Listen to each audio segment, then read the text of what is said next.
When you're reading or watching daily news, what information are you really getting? Credible news organizations are providing you with facts that were impartially gathered. That means the information you're reading isn't what the journalist believes to be right or wrong, but rather what the truth is.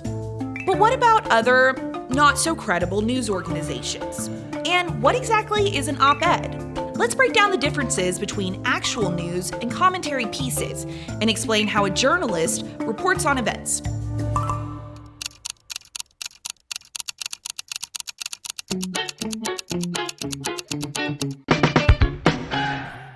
Although a degree in journalism isn't always needed to be a professional journalist, overwhelmingly, most reporters in the newsroom went to school to do the job.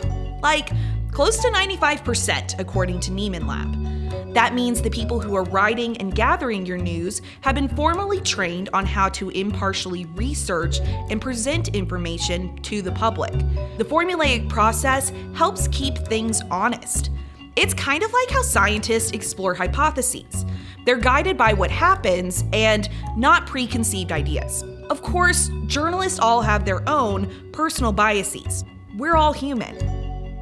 But what many don't realize is that journalists are trained to keep that bias out of their reporting.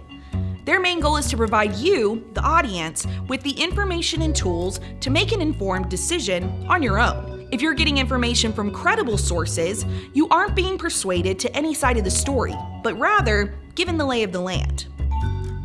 What about opinions, though?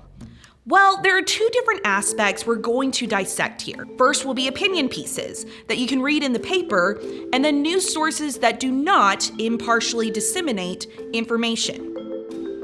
So, how are opinion pieces different than the commentary being put out by uncredible sources? An opinion piece should always be labeled as such. You won't find an opinion piece from a credible source that isn't labeled as just that. For example, the New York Times has a dedicated section just for opinions, so the reader can clearly tell the difference. Opinion pieces also don't disregard or change the facts from credible reporting. More so, these serve as an example of how you can use the information a journalist is giving you to make your own opinion. So, what do we know about these sources that aren't deemed credible? Their interests aren't in educating the public about a specific topic. Rather, they tend to be focused on persuading their audience.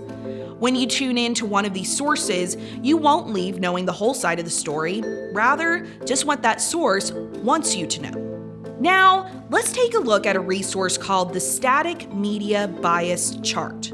This diagram is updated yearly and includes a comprehensive guide to where different media organizations fall politically. As I mentioned earlier, a credible source is one that is just giving you the facts about the situation being reported on. Compare that to a biased source, which is one that could be reporting just one side. Biased content can be like propaganda, and it's sometimes filled with misinformation. Let's recap. Good, quality journalism serves to give you the facts, not opinions. Biased sources aren't here to serve you, but rather to persuade and convince you of something. And opinion pieces are clearly labeled articles using the facts. Next time you're searching for your news, see where the source lands on the media bias chart and compare it to others. You might be surprised. Hey guys, Sarah Self-Walbrick here. If you liked this episode of Media Bytes and want more lessons on media literacy in a media-heavy world, tap on over to our channel to see all past episodes. Be sure to follow us at TTU Public Media for the latest bites that'll help you become more news savvy. Your algorithm will thank you.